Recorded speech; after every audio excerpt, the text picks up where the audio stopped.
sure that over the last 15 years, I have actually made every possible mistake that you can make when it comes to billing and getting paid as a freelancer. Really, I think I have. From just not having a contract at all to begin with, to not actually having a firm price set at the beginning, to not having clear language about extra fees if time went over or we had extra revision, to not collecting a deposit at the beginning so there was an incentive to keep the project going if they changed their mind, all the way through to the time that I gave someone their final files before I actually got final payment and then had to spend 4 months hunting them down just trying to get paid. The thing is, all of this scary, mathy, technical money stuff is the part of owning your own business that keeps a lot of people from starting at all. And it's the stuff that got me spooked for way too long. I avoided all of this stuff for way too long because it felt overwhelming and uncomfortable and intimidating, and I didn't fully understand it, and it definitely didn't feel creative, and it felt really anal. I don't want to think about contracts and litigations and clauses and when to do billing dates and all of this stuff. I just wanted to make things pretty for a living, right? The ironic thing is, if you just take a little bit of time to set up some good practices for yourself and get some automated things going, this whole process becomes really effortless and not emotionally draining. It can even be pretty. Who knew? So today, I'm going to go through 3 different approaches to billing, a few things to keep in mind as you're setting up your system, and a few best practices that will save you so much stress if you set them up this way from the get-go. So, let's dive in. If we're just meeting, I'm Janelle. I've been a freelance graphic designer for 15 years now, and as evidenced by this video, I have made every possible mistake on my path to becoming a full-time creative. I want to help you get there a little bit faster and with a little bit less headaches. So if that sounds like your bag, hit the subscribe button and let's keep hanging out. All right, so here's the truth. Most new business owners who are starting a thing, and most need design services and are probably working with a designer for the first time, are busy. They're stressed, they're juggling too many balls, and they probably haven't set up enough of a team to have a really detail-oriented person be the one who is managing all of their freelance billing. So late payments and having to chase someone down just to get paid, all those things can happen. And it doesn't mean that someone is being malicious or tricky or trying to get one over on you. They're probably just distracted. That's why the #1 rule in freelancing is to make it really, really easy to pay you. Everything you set up in the structure of your business should be in service of getting someone through the pipeline of finding you, starting the project, giving you a deposit, getting through the project, and then paying you as easily as possible with as few friction points as you can. That's the goal. That means sending documents with really easy clickable links in them, making as few clicks to actually paying you as possible, accepting different types of payment, making it really easy for them to know exactly how and where you want things to be sent. All of that stuff is in service of making the process easier. I used to avoid even asking to get paid at all because even though we had agreed on a service, they were happy with the service that I provided, somehow asking to get paid felt pushy and demanding, and maybe they didn't have the money anymore and they were mad at me and I just completely psyched myself out. By having a system that every project moves through that includes really logical steps to get paid, you're depersonalizing it. You're making it a really clear system that everyone kind of gets along with, and it becomes something that you don't really have to think about. So there are basically 3 different approaches to how to set up a billing structure, and they can all make sense depending on your particular business. The first approach is the simplest. You take a deposit at the beginning to start the project, and then you get paid upon completion. This is how I used to bill all of my projects by default without really thinking much about it. And that's fine if you're doing a simpler or a shorter term project. But what if you're doing something that has multiple stages or takes a longer period of time? A lot of my projects in branding, for example, I start with the branding of a project and then I do their website and then maybe we do packaging or other pieces. And over time, we're actually looking at, 5 or 6 months that we're working together, for example. If I stayed with this model, that's a long time to go without getting paid.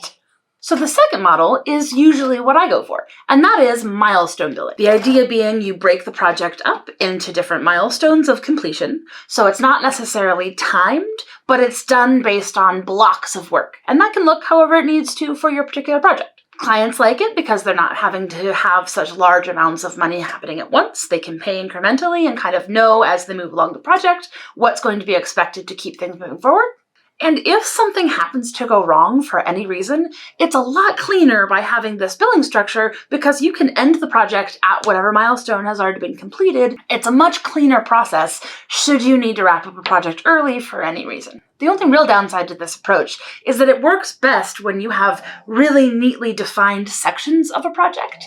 If you have a lot of pieces that are kind of blending together, it can get a little bit murky to know when those cutoffs are. And if you're working with someone for a longer period of time or doing a lot of smaller pieces for them, it can be a little bit hard to know, okay, this is when I'm definitely calling this done, or I'm ending this milestone, and now we have this payment section. Does that make sense?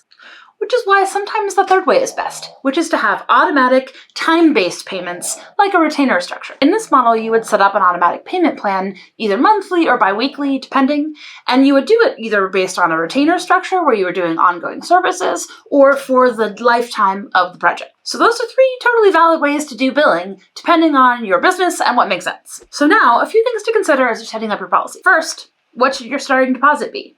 This is usually a percentage of whatever the total amount is, or it can be a flat fee. It doesn't really matter how much your deposit is, but you do need to take one. There is something mentally that happens when you have exchanged money with someone, even if it's $50.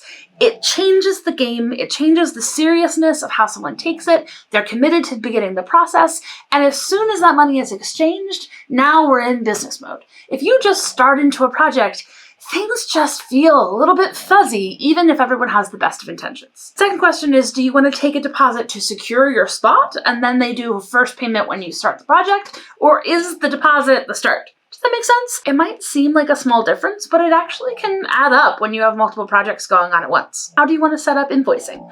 Do you intend to invoice them every time and send something out to remind them when the next payment is due?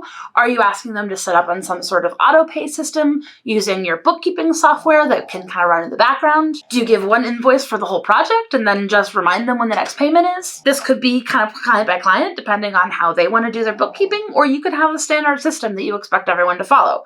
If you know what those things are and you set them up and you have them in your contract and written out into your kind of project information, then people know what to expect and how to work with you. Finally, you might hear the phrases net 0, net 7, or net 30 thrown around a lot, and I didn't know what that meant for the longest time. Basically, net 0 is a fancy way of saying the payment is due as soon as the invoice is given to them, versus the others mean that they have a week to pay or a month to pay before they're considered delinquent. Having those terms in writing so that they understand exactly what the expectations are in the beginning of the process is just one more thing to eliminate confusion and remove any chance for miscommunication. Finally, here are some good practices that I very much learned the hard way. These are just some things that you should clearly list in your proposal or rate sheet when you're first talking about a project. They should be listed very clearly in your contract so that everyone is agreeing to the same terms. And then when you have your onboarding process in a client portal or an onboarding packet, they should be reiterated. This is the stuff that doesn't seem like a big deal until it's a big deal. Firstly, even if you're not billing by the hour, which you shouldn't, that can be another video, you should always list your hourly rate. This is the number that kicks in if you ever need to do additional hourly work. If they go beyond the scope of revisions and you need to keep revising, they get billed at an hourly rate. If there's extra stuff that goes beyond the scope of what you agreed to, you can do it, but your hourly rate will kick in. It doesn't have to be a huge deal, and honestly, I very rarely ever use this, but it's nice to have in your back pocket so that everyone is tracking if for whatever reason they need to add on some extra work, everyone knows what that's going to look like.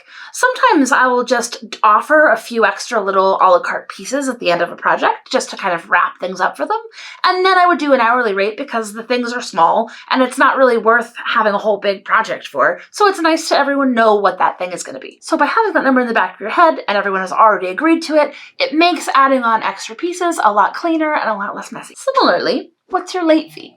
This doesn't have to be a big deal either. It's just a simple clause that you add to your contract that says that you'll assess an X dollar amount fee for every week that the invoice is not paid after the final due date. Simple. It's just a nice little insurance at the end of a long slog. The last fee is the one I wish I had put in place earlier, and that's that you should have a rush fee. have a little contingency fee listed, somewhere around 150 or so is a pretty good place to start, that you can tack onto a project if for whatever reason they suddenly need something ASAP. It's usually not a big deal for anyone if you're listing it from the start, and you can waive it if you're feeling particularly generous for whatever reason. But it is really nice if you happen to end up having to spend your Sunday working on this project just to know that you have a little bit of a padding. The other thing to think about is how you actually want to get paid. Do you accept multiple forms of payment? Do you take checks or bank transfers or credit cards? How do you take credit cards? Do you use Venmo or PayPal or Stripe? I'm going to do another video soon about banking and bookkeeping software for creatives because this all goes into the same headache camp. And there are actually some really nice automated processes now that make this whole system simpler. But even if you just know this is how I take payment and you make a hyperlink in a PDF so that when you send a simple invoice, there is a button that they click that goes straight to payment, you will get paid faster. I also have this as a big part of all of my client portals, which I do through Notion, so that way it's really clear from the get-go exactly how I get paid, how they're able to do that right on the screen, and each time that a milestone comes up, there's a really easy button for them to click, and we're done. If there's one thing you take away from this video, please let it be my last tip, which I've learned through blood, sweat, and tears. Under no circumstances should you ever give someone the final files until the last payment has been made. It doesn't have to feel like you're holding something hostage. It doesn't have to be mean or weird. It can actually be a really simple part of the process. Whatever your project looks like, when you have your final wrap-up meeting and you're showing everyone the files, you're going through all of the work, you walk them through, here's everything I've made for you, here's where it all is, you thank them for their time, you wrap everything up, and then you send the final invoice. And when they pay that final invoice, and only then, you send everyone the files that you have just shown. This is the best way to wrap up a project really cleanly.